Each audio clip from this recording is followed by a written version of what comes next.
Hello, can you see it?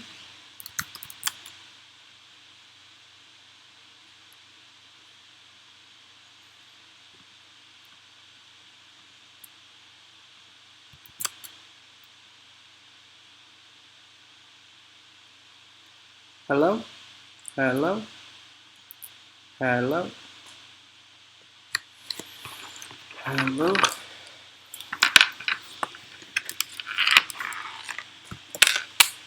Hello?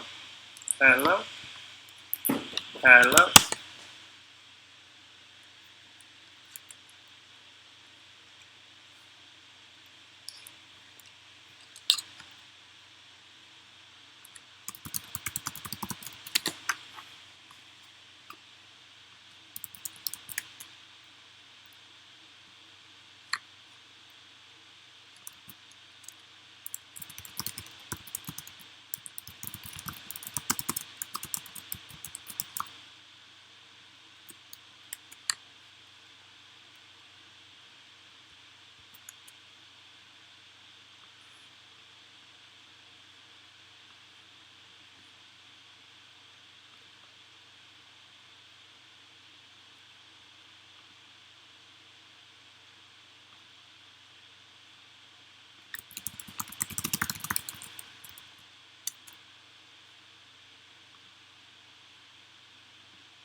Just waiting here for everyone to join. Hopefully at least someone has. Unknowingly, the previous way of streaming didn't work out. That's why we had to change the URL last minute.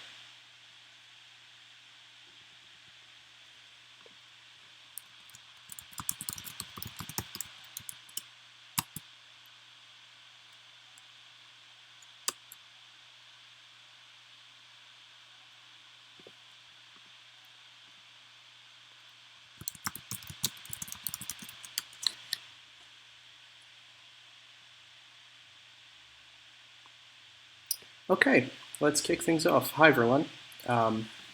Thanks for your patience with sorting out the technical stuff. We can get started. So, to begin,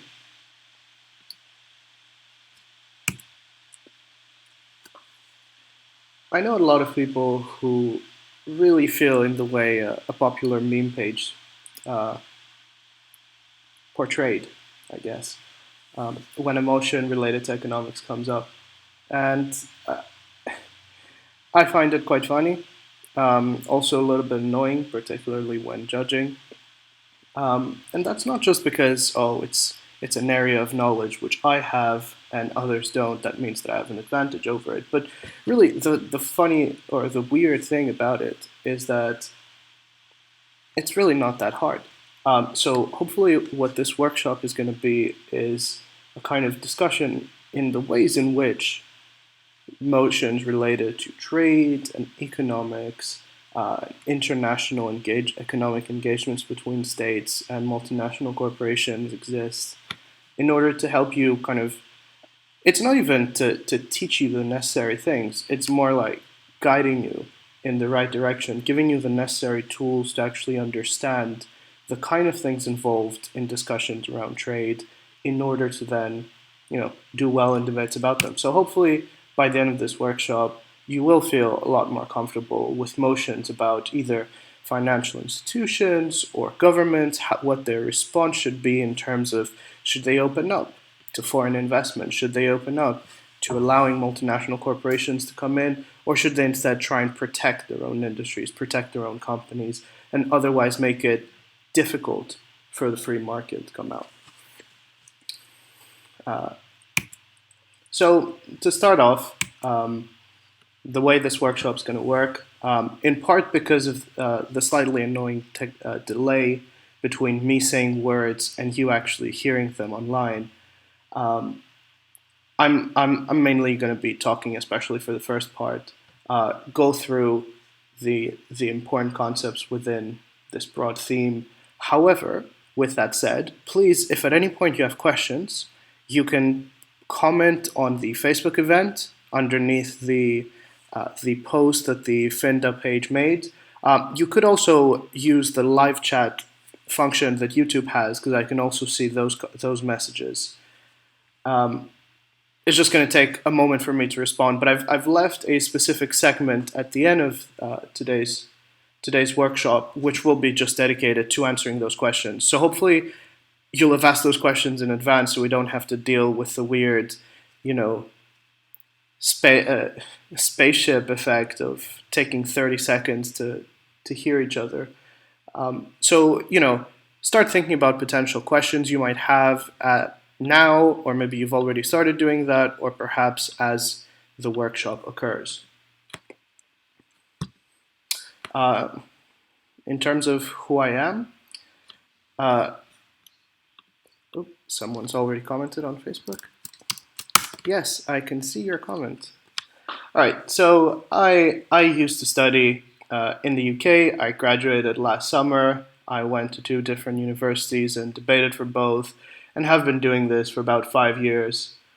Really enjoy it. Don't really see why I should stop, though I have slowed down quite a bit because real life is a lot busier than it used to be.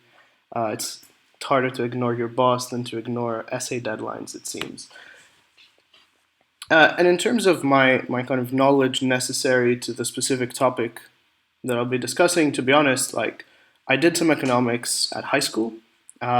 Then for my politics degree, there were a couple of political economy modules where I kind of read a lot about the very theoretical components of trade or investment, but really that's not necessary to do well in these debates. I should note, though, before moving on, that if you've come to this workshop hoping to, as an economist in trading or someone specialized in political economy or trade regulation, that this workshop will be useful to you, it definitely won't. We're going to be looking at concepts at a high level and in terms of practical examples in ways that are most relevant to British parliamentary debates. That's almost certainly no way near as technical as a subject matter expert would be, and that's not something that I'm claiming to be today. So then, the first part of this is quite general. It's not even specific to kind of trade between states, but rather more general about markets and why we have them and how they interact. And so, in super broad terms, it's kind of useful to ask ourselves, why is it that we have markets, and what even is a market? And at its broadest, it is just the kind of platform which you might use to exchange goods and services. It is a possible way to allocate and distribute resources across society. For example, a different way would be a centrally planned one, in which the government just decides who gets what, rather than people saying, hey, you other individual, here is something that I have that you want, you give me something that you have that I might want. And this is done, at least in the modern context in particular, through the price mechanism. And we'll go into that a little bit later. But basically, we no longer, or at least for most of our economic interactions, we don't trade goods directly. I'm not going to give you a cow and you're going to give me some fruit. Rather, we use money as the intermediary for that. That's kind of very basic grounding before we move on. So then, when looking at markets, we must ask ourselves, what is it that is so good about them? Or are the Marxists totally right that they are absolutely evil and horrendous? And while there are some legitimate criticisms, of course, of free markets in particular, there are some very important advantages and benefits to having them. It's kind of why they are the prominent way of economically interacting with one another and have been for quite some time now. And so the kind of concept I want to look at, and it's very relevant to trade in particular first, is that of an opportunity cost and comparative advantage. To put it quite simply, opportunity cost is when you choose to do something, you spend that time, that effort, in a way that you can't then spend on something else. If I'm spending this hour doing a workshop, I can't at the same time spend that hour on something else, going out with my friends. And if I tried, I would probably fail. The second concept of comparative advantage is the idea that it doesn't have to be that you are the best at doing something in order to be the best actor to do it, but rather all it has to do is with the relative difference between two, let's say in a simplified system, two individuals to decide who should do what. And over the next few slides, I'm going to be explaining those two things, basically. In particular, this idea of comparative advantage, and then explain how it links to the idea of trade and having free markets in our interactions. So, meet David. David, I believe, is a somewhat famous man. He's quite good at cutting the grass out of his house. He can mow his entire lawn in about 2 hours. That's pretty good. He has a big house, but he could also spend those 2 hours on a photo shoot and make $10,000 out of that. And so, to put it in slightly technical terms, assigning numbers to ideas, something that I know a lot of debaters are also quite scared of, and I was once too. The opportunity cost of David mowing his lawn, i.e. spending those 2 hours, is $10,000, because the best possible thing that he could do instead is worth $10,000 to him. And this is David's neighbor. His name is Scotty.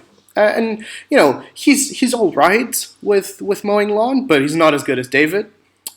He can go through David's house and garden in about 4 hours.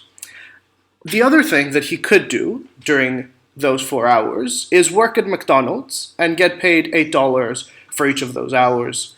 And so similarly, we say that the opportunity cost for Scotty to mow David's lawn is $32, assuming at least that he doesn't get paid to do that. And so the question then becomes, seeing as David is twice as productive as Scotty when it comes to mowing lawn, should he be the one to do it? If you think about it purely in terms of who can do it faster, and maybe that's what David's really worried about, then yeah, he probably should. However,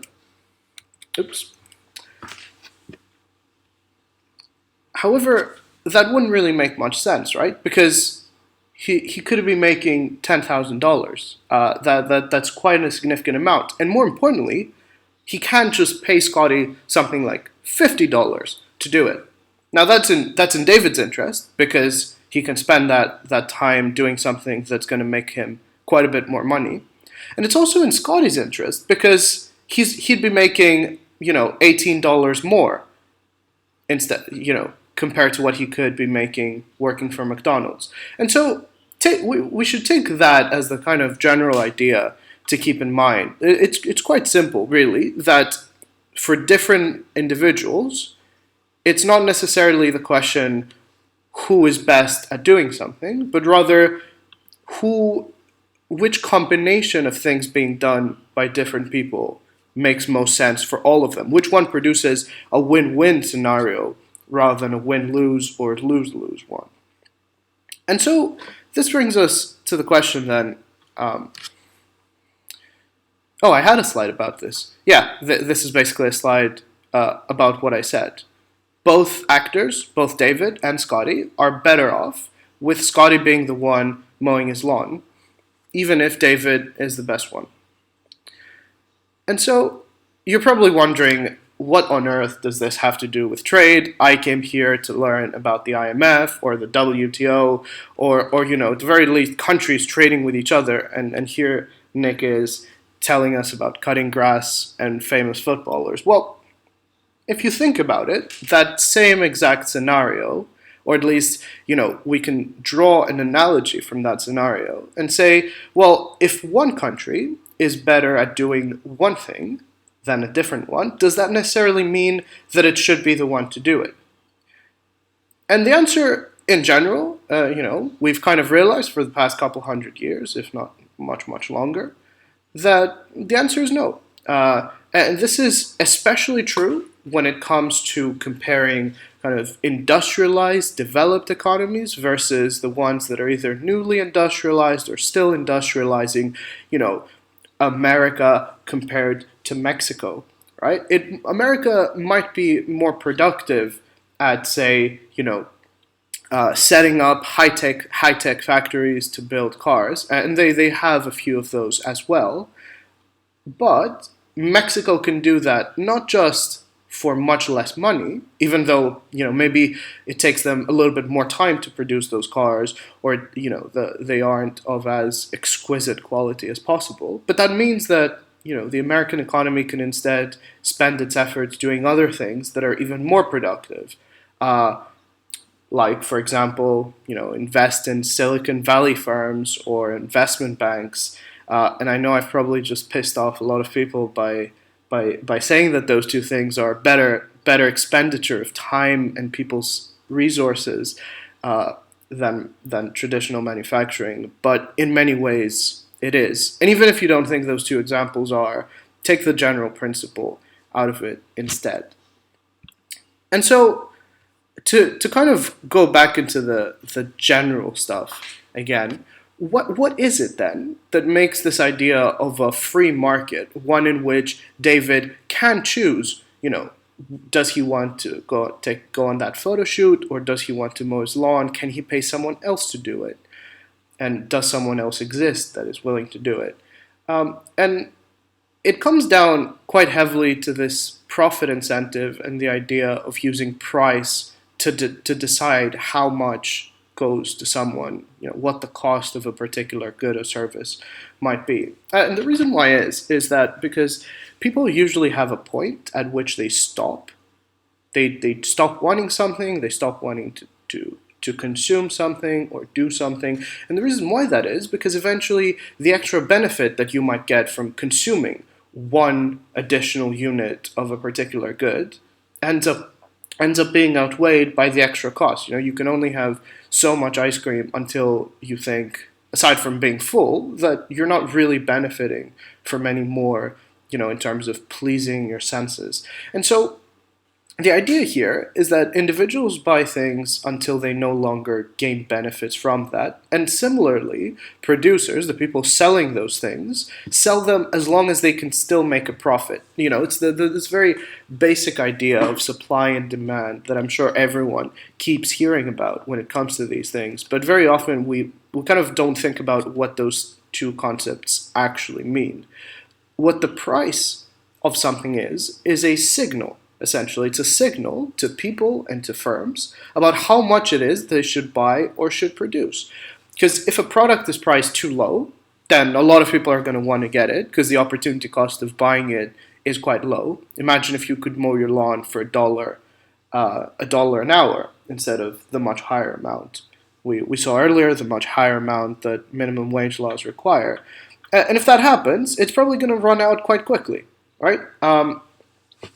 And when that happens in turn, firms take it as a signal to raise prices. And realistically, they already have. They already know roughly what the reasonable level at which consumers are willing to pay for something might be. But if you think about it as a dynamic phenomenon, a system of different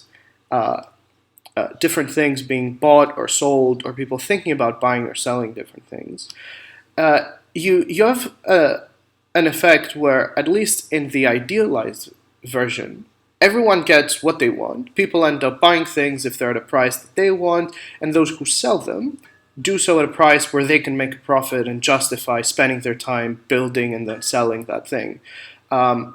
And again, in the idealized version of a free market, things get allocated without any waste. Everyone ends up being happy because what that level of price is determines or is indicative of how much it's wanted and how much can be provided of it. And there's a couple other reasons why within free markets having this profit incentive can be useful. The first is that it generates competition. So if it is profitable for me to sell lemonade through my lemonade stand, I make a lot more money than it costs me to actually buy the lemons and buy the ice and have the cups and give them out, than it is to then sell them. Then that means that sooner rather than later, people are going to find out, right? People are going to decide they want to compete with me because they want in on this sweet deal. Because you can spend $5 buying lemons and everything else, and then sell that for $10 if that sounds like a good deal. And so when you have more players entering those markets, when you have more companies or more individuals doing something, it could be selling lemonade, it could be selling their labor, competing for the same jobs. That first improves the quality available, because sometimes you have to provide a better quality good. You have to be a more suited, more experienced applicant applying for a job. And it also decreases prices, right? You can no longer charge $10 for a lemonade because other people are charging less because they know that that's how they can compete. So there's two ways you can compete in general. You can decrease your prices, or you can improve your quality, or you can do both. And that is a benefit to having that profit attached to selling something or providing something, because it attracts competition.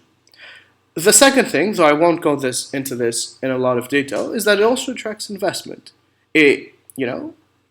What does improve quality mean? Well, in many cases, it means that there are lemonade stands all across a city. So it means that people don't have to drive all the way to your fantastic lemonade stand to access it. It means that you invest in research and development to find out what the perfect lemonade recipe is. And obviously, I'm talking about lemonade, but you can extrapolate this into any sort of thing, right?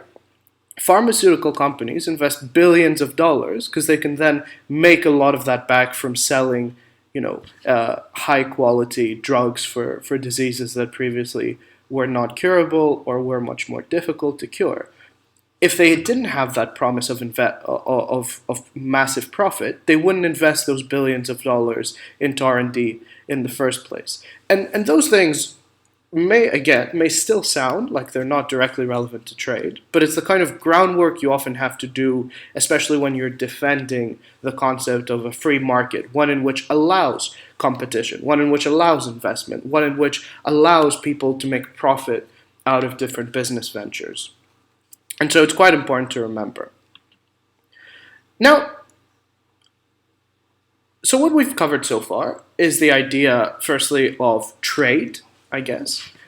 We've talked about why trading is important because it allows people to specialize in different things. It allows David to focus on playing football or having his picture taken. It allows Scotty to mow lawn or whatever else it might be that he is good at and comparably good when it comes to other actors. And we've also looked at not exactly free trade per se, because we haven't gone into the details of that, but we've looked at this idealized version of economic trade where everyone can set up a lemonade stand, everyone knows when someone else is making a profit out of selling lemonade or whatever else, they know that they can come in and compete. And more generally, we allow this kind of economic interaction to happen. We use currency or other means in order to trade rather than rely on, say, the government centrally distributing jobs or food or whatever else. And so in many ways, it falls under what we might call free trade. But I think the best way to understand exactly what it is to compare it to what it is not. And that's the concept of protectionism. Now, I could go into I think I have like 12 or 10 different types of the most common forms of protectionism on the left. And if you want me to, we can go through those in more detail afterwards, just put it as a question on Facebook or YouTube. And when I'm done with the rest of it, I can go back and explain it and go through all of these concepts. But I think in general, and in plain English, protectionism is when the government makes it harder for external players, i.e. companies and individuals outside that country's borders, to compete with the players within it. And secondly, makes it easier and more preferable for domestic players to stay within that country and to compete successfully.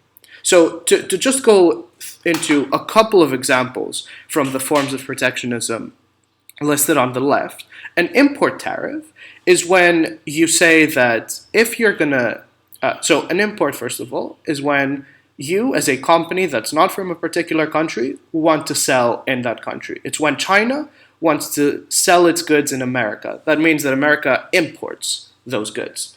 And a tariff on that is an additional cost. Think of it as an additional tax, basically, to that importer. So that when a Chinese energy firm wants to sell in America, its, let's say, photovoltaic panels, solar panels, the American government says, okay, fine, we allow you to sell, but you'll have to pay us a 20% tax. So if you're going to sell these solar panels for $100 each, actually, you're going to have to pay us $20.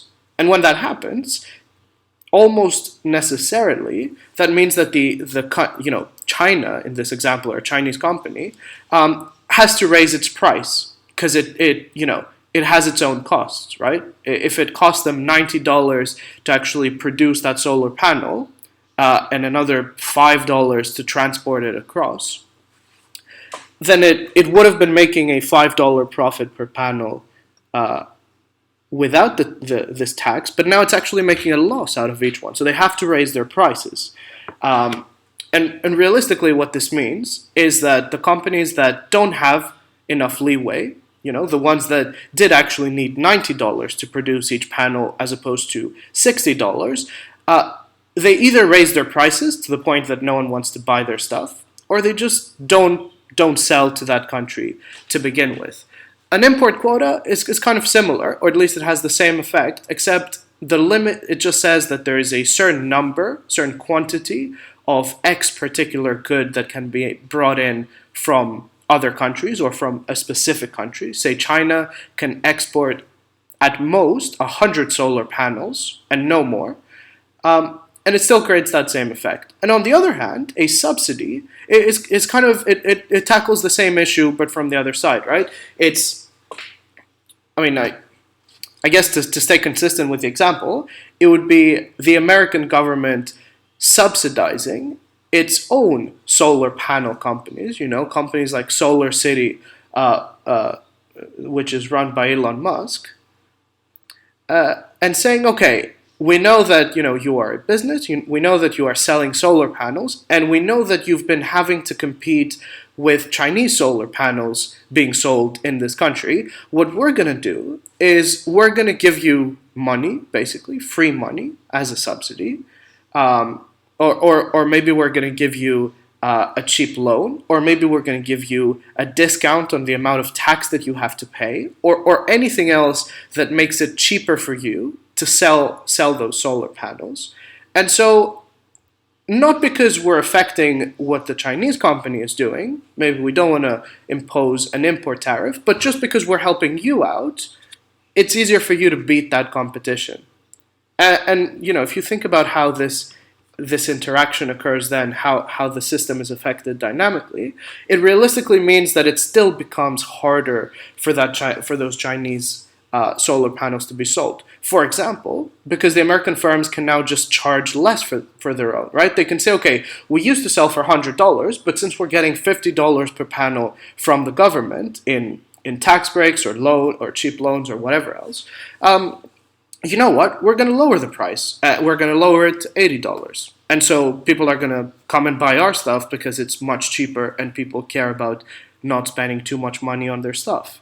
And obviously, if you imagine both these things happening at the same time, if the Chinese company has to charge $120 or has a limit on how much it can sell, and the American firm can even lower the price, that gives the domestic player a huge advantage.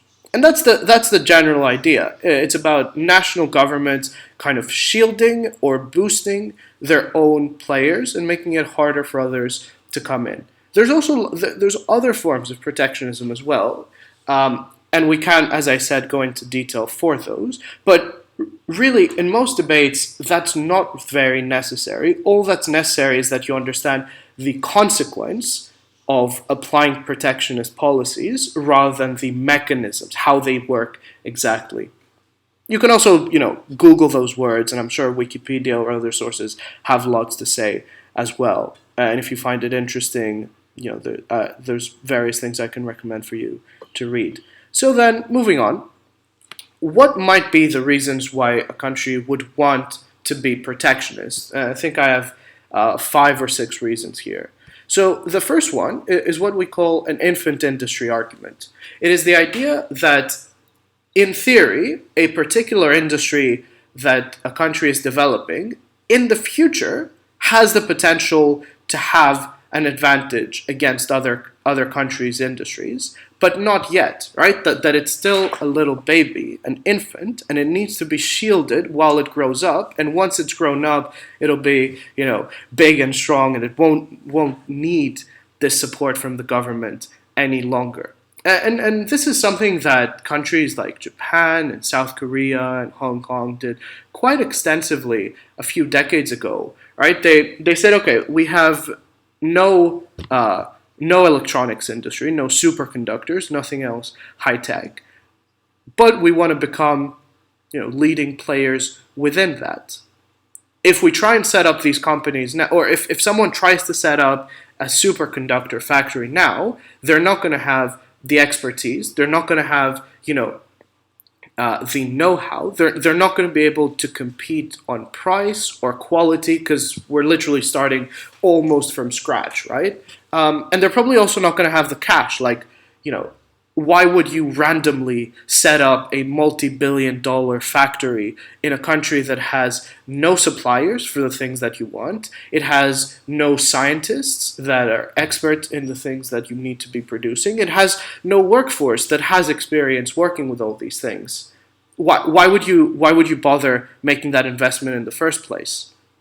You would do it, if you want to set up that factory, you do it in a country that already has the necessary workforce and infrastructure and potential. So the idea here is that you protect your industry in the short run, right? You throw money at it, you throw cheap loans and tax breaks, and maybe you do things like restrict the ability of potential suppliers to export. So, if you want to set up a car industry, and you're throwing money at it, but actually all of the domestic firms within your borders are exporting the raw materials needed by that company. Because, for example, China wants to pay more for that steel than your factory might be able to afford. You maybe tell those producers you're not allowed to export to China anymore, or you're not allowed to export at all, or there's a quota on how much you can export, and that would force that supplier to only sell to that infant industry and probably sell for a much lower price, or maybe it's a subsidized price as well. And the idea is that once it reaches the point where the workforce has been educated, where research and development has reached the point where it can now produce things that are efficient and high-tech, it takes less time and fewer resources to produce them, then you can relax those protectionist measures and allow it to compete with the rest of the country. The second reason, and I'm not going to go into detail for this one because it would take quite some time to explain in full detail, but I think the basic idea is quite simple. You might want to provide certain kinds of support just for correcting for things like pollution, right? To provide free resources or know-how for particular technologies, like factory technology that results in less pollution, or to say we're not going to allow foreign companies to come in because we don't trust their environmental record. So we're doing it purely out of environmental concern. More often than not, this can be a, kind of an excuse for something, but it can also be sort of more legitimate depending on the context. But I don't think it's hugely relevant to the realm of debating, at least. It's not the kind of argument that will make or break your case. And if it is, it needs a lot of detail because, for example, it's does the transatlantic trade partnership or the TTIP between the US and the EU kind of lead to better or worse environmental conditions? And those are really interesting. And if I had an extra hour, I would love to go into those details. But for the time being, I don't think that we do. So I'll move on. Then the other kind of really obvious reason why you'd want to be protectionist is just to protect jobs, right? So if through shielding your domestic industries, be they infant industries or more mature, it means that, the factories exist in your country, that means that the jobs exist in your country, even if, based on the theory of comparative advantage, it would be more efficient for those jobs to exist in a different country. As a government, you often just don't really care, or at least prioritize the interests of your own citizens. Then the next reason, and it kind of alludes to what I was talking about earlier, is to protect or sometimes even develop certain industries that are of strategic value. And what is of strategic value is obviously not like an objective standard. It could be things like the energy sector, because you want to be energy independent rather than every time that Russia gets pissed off, they threaten to cut your supply of natural gas, for example, as they have been doing. And so you want to say, we want to subsidize or otherwise protect our energy industry and ensure that we have one so that if something happens, that's not an issue, right? Because if you don't have electricity, that's much, much more important than, say, having fewer cars being imported because a car exporter got pissed off. It could be military-related industries, and this is one of those that in most countries there exists a certain form of protectionism or subsidy, or often the companies are just directly owned by the government because there's an obvious kind of existential even need to ensure that if you go to war, you won't need to buy guns from someone else. That can either refuse to sell you those guns or tanks or planes or whatever else, or they might just jack up the prices because they know that that's when you need them the most.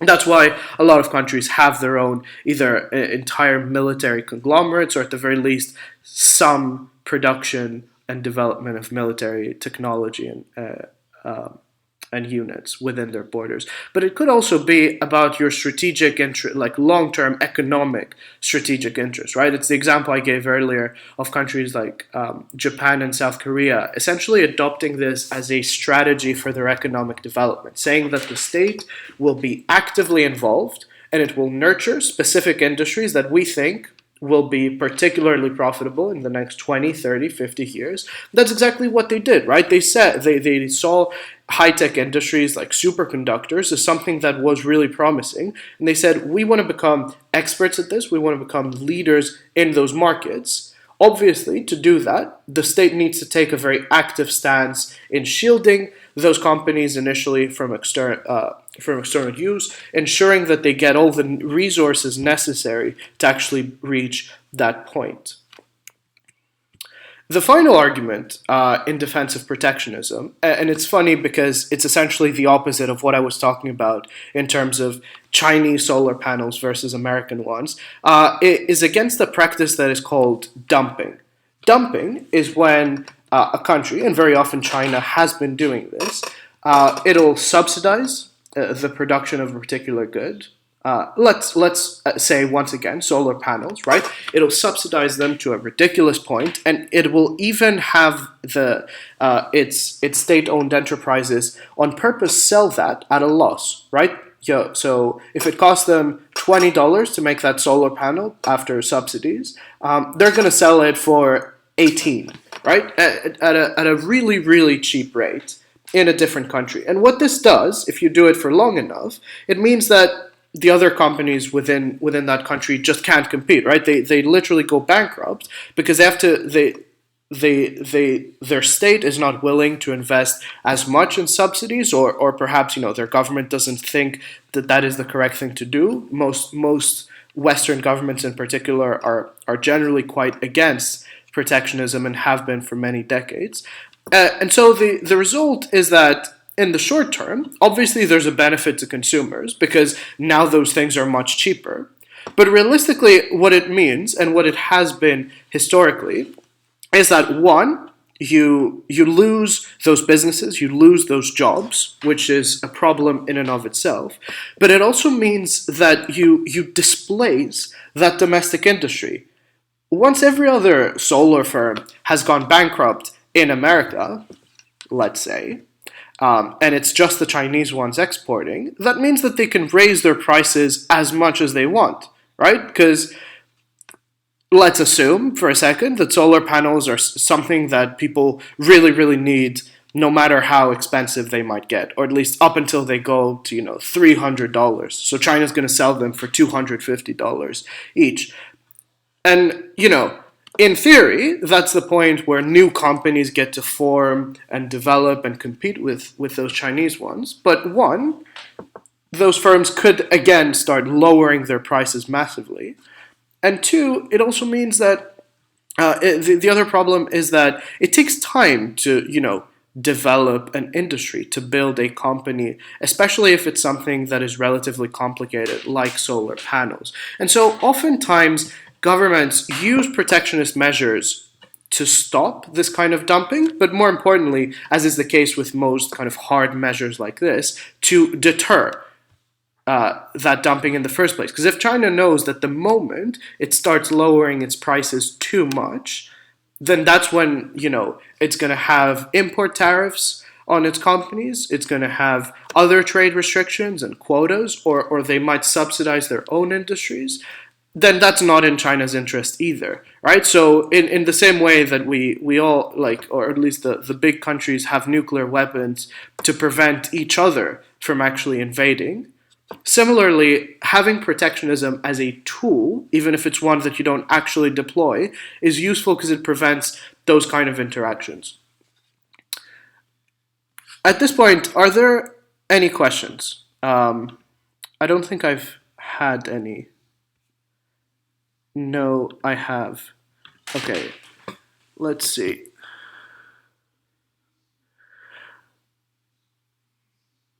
Right, I'm gonna look at both of those at the end because they're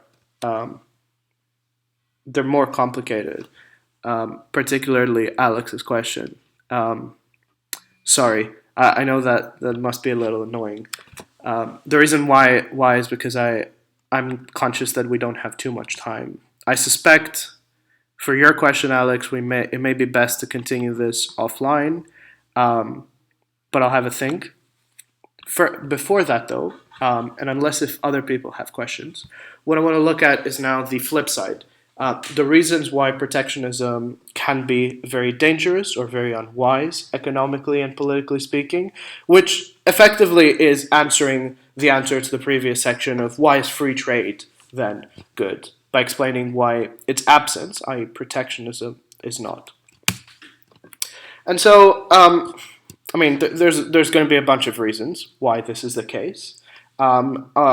In general, it is because it often invites this retaliatory response.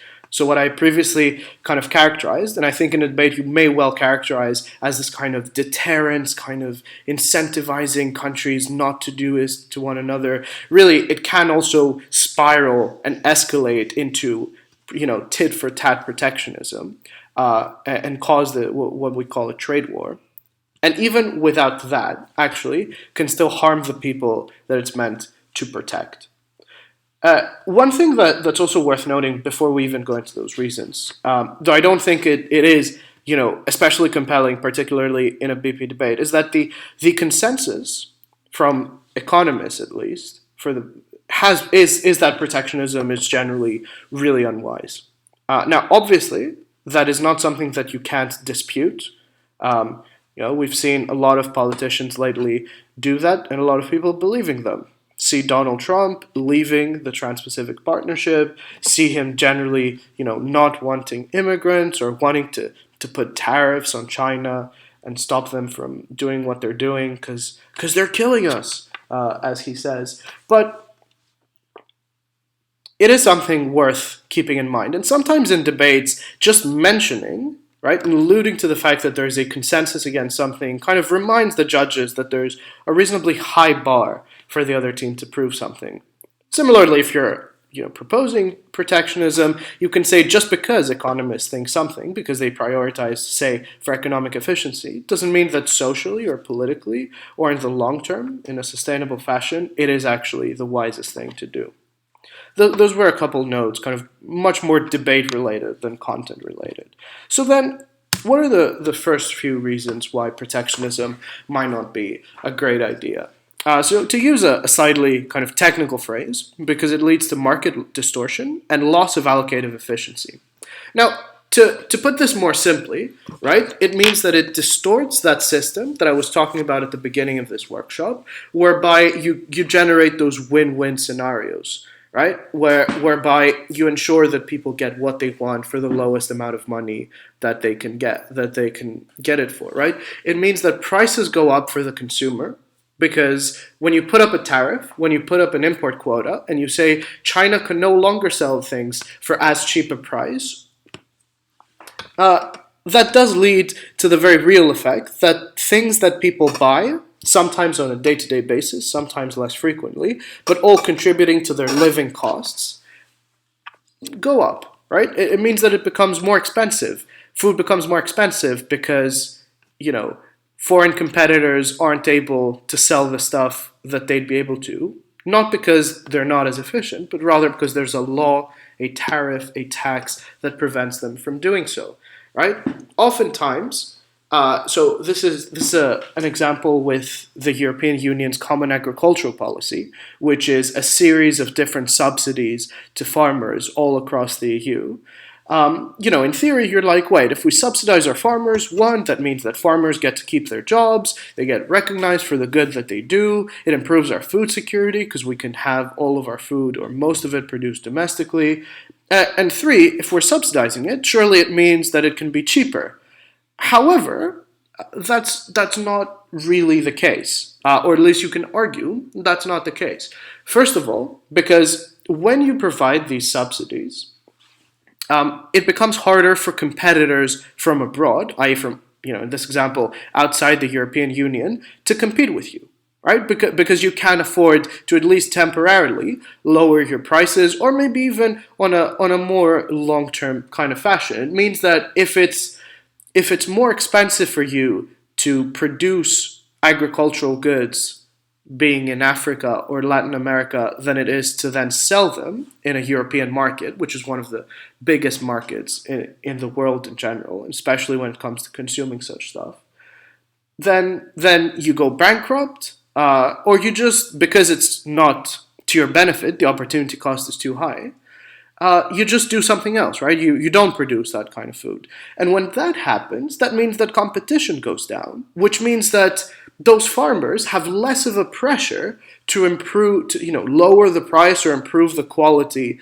of their goods. Now, because of, the tons of regulation around food, quality probably doesn't change too much, and, fruit is still fruit. But what does change is the price at which things are sold. So through giving that subsidy, which in theory should be able to lower the price, actually, aside from the fact that now people in much poorer countries are not able to make a living out of farming, and oftentimes that can be their only option, which, for moral reasons is probably quite bad, but also on a more practical and self-interested sense, food is more expensive for the people in your own countries. And that's probably not ideal. It doesn't mean that it's the worst thing in the world, and maybe you can argue that, preserving those jobs of farmers is something that is worth that cost. Though I think that very often, or in most debates, if you try and run that, judges are likely to not be very persuaded, or at least the other side is more likely to be able to make arguments against that. It is something that you can run. And so when that happens, when cost of living goes up, when there's less competition and prices go up, that leads to a loss of economic welfare for the people on the ground. That means that you need to spend more of your money buying food and have less of that money for savings, for education, for fun, for anything else that you may want to have. So your livelihood, as an abstract average citizen, goes down. Then, in terms of other things, the first thing, quite obvious, and I think I've kind of mentioned this really already, is that you put up extra costs for exporters. Now, in some ways that is a harm in the ways that I described. Obviously, from the perspective of the protectionist, that can be a potential benefit. For example, because you don't want them to export. Um, the other quite interesting effect that it has, and again, I alluded to it with the African farmers kind of example, is that the impact is not felt equally by everyone within the country, right? If the price of food goes up, doubles, obviously that has an impact on everyone because everyone eats food. But if I'm making $100,000 a year, sure, it'll mean, a few fewer Uber rides for me and my friends after we've gone out. But it's not going to be a real cost. On the other hand, if I'm making $20,000 a year, that's going to be quite significant because things like food, things that are basic necessities, take up a bigger percentage of my income as someone who makes less money than someone who makes more money. That's why, rich people can afford to save more money, they can afford more luxuries, and even if they buy, more expensive food, fancier things, that's still something that they can change. It's not as important an impact. When you kind of extrapolate that across the entire economic system, when you are a country that is generally protectionist, that imposes protectionist measures on a lot of different things, and that increases the cost of living for your citizens, that impact is most felt by the poorest in that society and least felt by the richest. And that means that income inequality and social inequality goes up. Again, that's probably not a very good thing. Finally, and this I think is really interesting, right? Because if we go back to the idea of an infant industry argument, the idea is that you nurture that child until it grows up, until it is big and strong and able to compete with the big children outside the playground, right? The big Chinese companies, while yours is still an infant. But really, what it means is that you reduce the incentive to actually want to, quote unquote, grow up, right? To actually become more competitive. Because if you know that you are shielded from competition because of your government subsidies, then that's just less pressure for you to become more competitive. Firms don't become competitive because, in the same way that people want to be the best at sport, they want to be the best at producing cheap cars, right? They do it. And the primary motivator is because if they don't do that, they'll get beaten by a different firm. They'll get beaten by a different country's firm very commonly. And so when those subsidies exist, that reduces that incentive, which realistically means that it takes much longer to quote unquote grow up. And actually, and this is something I've not written down, if you think about the way in which large companies interact with their home governments and how through lobbying and other means they can shape the policies that affect them, automotive firms have lobbyists that campaign in favor of laws that favor that industry within that country. It also means that the government won't be like, look, you have to become more efficient, otherwise, because I'm going to be cutting you off subsidies in 5 years' time. But it means, okay, maybe I guess it's not 5 years, it's 10 years that you'll need of subsidies. And you have that kind of clientelistic effect, effectively. We can call it even corruption, whereby it is easier for a company to lobby its government for protectionist measures than it is to become efficient. And so it's not even a case of an infant industry or otherwise needing to be protected temporarily or maybe in the long term, but it's just because it is in the business interest of the company for that protectionism to occur. But as we looked at just earlier, that doesn't mean that it's in the interest of that country, let alone of the entire world. Then a couple more things. There's quite a few reasons why protectionism isn't great. And as a note here, just because there are so many reasons doesn't mean that your debate speech should go through all of these. That's probably going to be quite a mistake because you won't have time to explain them. But it's useful to be aware of what they are because in different debates, different things will be differently relevant. And also if you're closing, maybe you need to extend in particular ways. So trade wars is essentially something that is a risk that comes with protectionism. Like I said earlier, maybe protectionist measures can act as a threat that I will put up trade barriers if you do X, Y, or Z. But it also means that once it happens, you have to do it yourself, right? If China, if a particular country raises protectionist barriers, what do?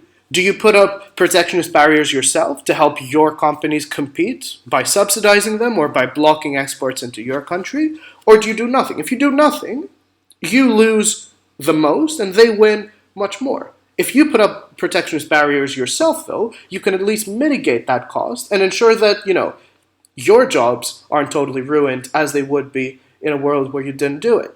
And then once you put up protectionist barriers, that invites further retaliation, right? It creates an escalation, a race to the bottom whereby those things increase. And so all the other harms, again, also increase. And so the next thing, and it's something that's really important to note whenever you talk about, an entire country, an entire economy, an entire industry, is that, it's not a household that can spend its money wisely, as people often talk about when they're looking at, central government budgets. But really, the country itself is what generates economic activity, right? The entire economy generates economic activity. That means that if you impose trade restrictions on a different country, that country is then in turn less able to trade in as large volumes, right? And maybe they're not a direct trade partner with you, but every country that isn't North Korea basically is involved through a very complex web of trade with most other countries. Sometimes it's directly trading, other times it's I give money to, country A gives money to country, or trades with country B trades with country C, and so indirectly countries A and C also trade. Now if you disrupt those kind of chains, that means that it then ends up hitting you, hitting you back as well, right? Because if you are decreasing net economic activity, i.e. how much is traded in the world, because of your protectionist measures, that ends up hitting you too, right? Because it means that you can, say, export fewer cars because there's fewer people willing to buy cars because they have less money to spend because their living costs have gone up. That kind of process is what you end up creating, and so it's very dangerous. Finally, though I would be quite cautious about running this within a debate. I would potentially run it to throw off a team, to have them rebut this point rather than others. But it does have quite some merit. And is that when you are overly protectionist, that can be a threat to peace. And really, if you think back to this idea, which I'm sure lots of you have come across, which is trade interdependency, i.e. that when countries trade with one another, and so they rely on each other's economies being strong and stable in order for their economies to also be strong and productive, that means that if you sever those ties, if you stop trading with each other, that stops being in your interest. When you are trading with each other, that means that, sure, maybe you're pissed off at one another, maybe there's actually quite strong tensions between your peoples and potential of war, but you know that if you go to war with that country, you're kind of going to war with yourself as well. Because, if you blow up their factories, then, your people can't buy the things that those factories were building as it was the case. If you blow up their populations, those are your consumers, the consumers of industries that you have in within your borders that trade with those people, sell them stuff that they want. And so as you reduce that level of trade interconnectedness, you also reduce the incentive, the economic incentive at least, not to go to war. Finally, I promise that this is the last kind of slide with arguments against protectionism. It's really important to recognize that these things stack up, right? That if a particular industry that you are subsidizing is providing things which are vital, not just for that industry, but rather for the entire economy, that can then, create a huge chain reaction across your economy. So my favorite example of this is of what Brazil did, right? So they did not want American and Japanese companies coming in to sell computers. They wanted to be, for them to be the leader within that, but they also wanted to have that as one of their strong industries. The thing is, because of all the inefficiencies that I went through, right, they weren't able to actually nurture a competitive computing industry. But also, the lack of that and the fact that companies like IBM were not allowed to come in to sell, much better computers to the various companies existing within Brazil, that meant that the entire economy didn't get to benefit from the computing revolution. It means that where in all other countries, or in most other countries, the introduction of computers allowed for a certain degree of automation, making things easier, making things more transparent, Brazil was left behind.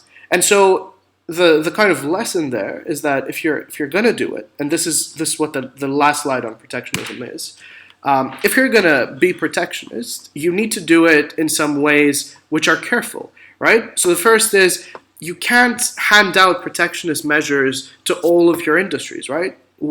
Maybe it's important for you to nurture some industries where you have the potential to actually become a leader, but you need to shield them in the short run. But you can't do it to everyone, right? You can't do it in a kind of unconditional way, because if you do that, then that's when you end up getting the harms and very little of the benefits. That when you raise living costs or don't allow your economy to modernize, just because some cronies within an industry get to benefit. And the other thing that's really important is that you kind of set a very, very strict and tight expiry period for those, right? You tie having protectionist measures to specific rules. And really what I want you to keep from this slide is that if you're going to have to be propping protectionism in one way or another, in the same way that when you're propping a lot of policies from OG, you need to be like, okay, here's a couple points of definition or of mechanism.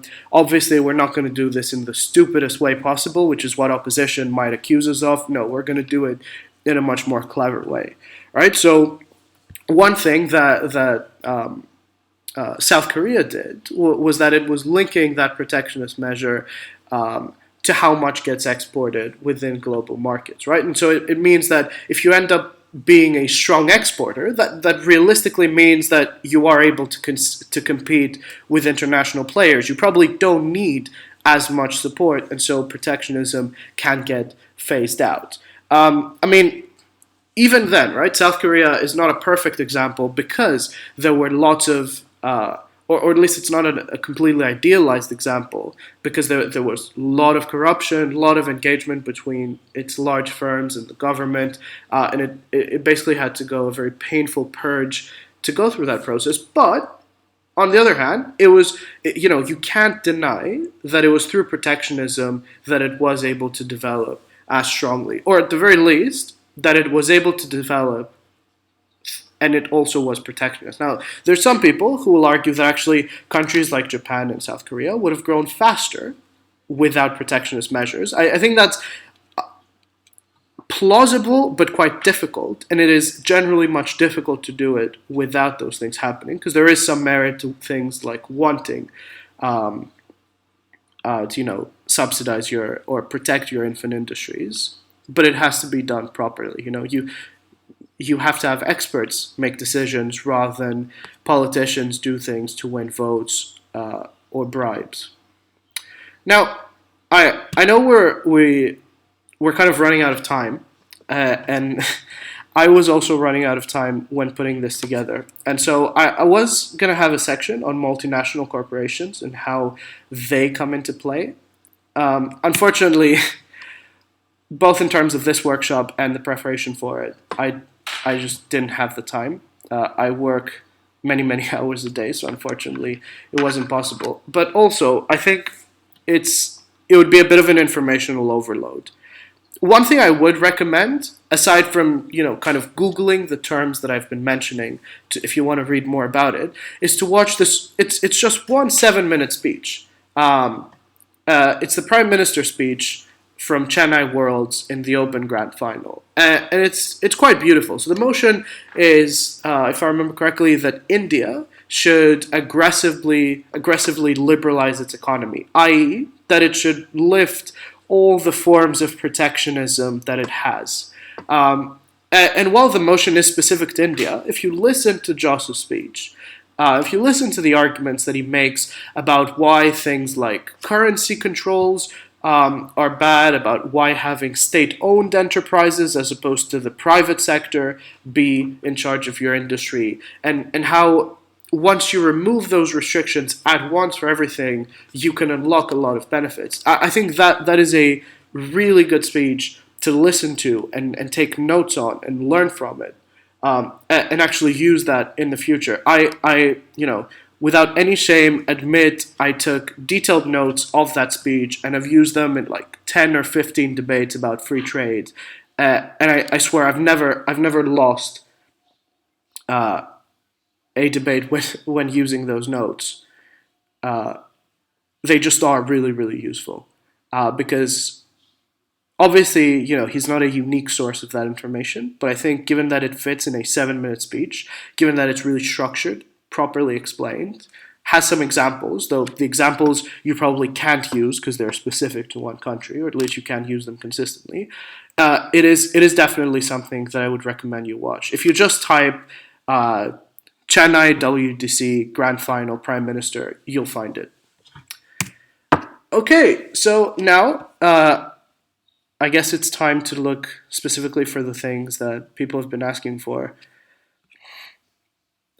Mila has already linked the speech. Thank you very much for doing that. I should also say that his partner's speech is also really, really good and worth watching. It's just slightly less relevant to this particular debate, but I definitely would watch both. So to look at Mila's question first. So your question is, I'd be curious on how exchange rate manipulation works in terms of protectionism and examples of countries doing this. Sure. So if I go back to one of the very early slides on what is protectionism, where is it? Exchange rate manipulation. So the basic idea is that an exchange rate can exist kind of free in a market like every other product, and the price of which can vary based on its supply and demand. But it can also be more closely controlled. And so a government may intervene in a foreign exchange market, i.e. the market in which currencies are sold, in order to lower the value of its currency. And it does that by selling its own reserves of that currency in the foreign exchange market. Right? So that means that when you're relatively cash rich, you can spend some of that cash to make your currency price go down. And you'll ask, but why would you lower the value of your currency? That sounds weird. That means that you can, it's worth less money. But there is a good reason for doing that. Firstly, because it actually raises the cost of imports. It means that your citizens, as China, actually struggle more to afford American products now. And it also means that because it's more expensive, because you still have to pay those in dollars, and the dollar is now worth more yen than it used to be, or in RMB.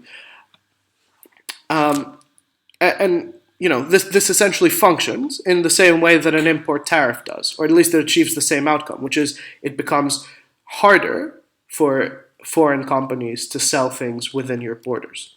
The second thing that it does is that it also lowers the cost of your exports because, if your currency is cheap, that means that instead of costing $100 once you convert currencies, it actually costs $80 to buy a particular thing. Again, that achieves that kind of effect where it becomes easier for your players to compete and harder for theirs to do so as well. Now, obviously, if you engage in that kind of policy of direct intervention, you will run into issues like generating inflation and raising the cost of your experts. However, if you look at what China does, for example, it just pegs the price of its currency to a certain fraction of the dollar. And so as the price of the dollar moves, the price of their currency also moves. And so that's the effect that it achieves. Now, how exactly it is done, beyond the kind of basic description that I gave about selling your currency into foreign exchange markets, I don't think it is necessary. It's a little bit complex. And to be honest, I'm not sure I fully, I'd be able to do that part of the answer justice. But essentially, that's what it is, right? You, through various means, manipulate the price of your currency, which means that you change the real price of your goods and of the price of other people's goods when dealing within the borders of your country.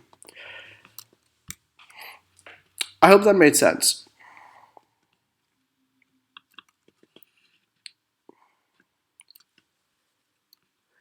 Does anyone else have any other questions? Or should I start at least reading Alex's long one?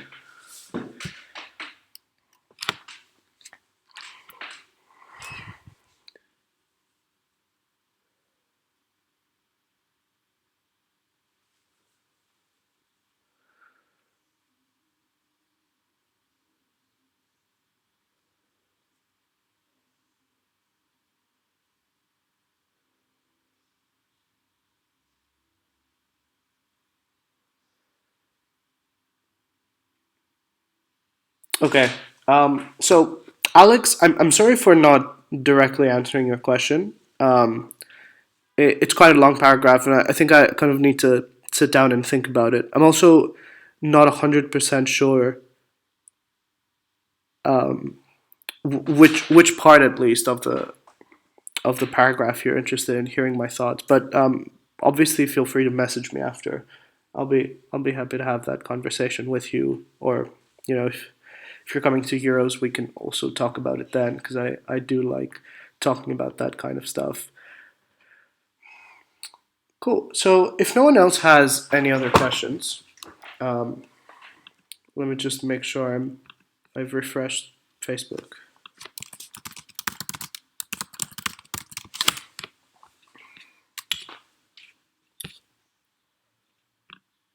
I think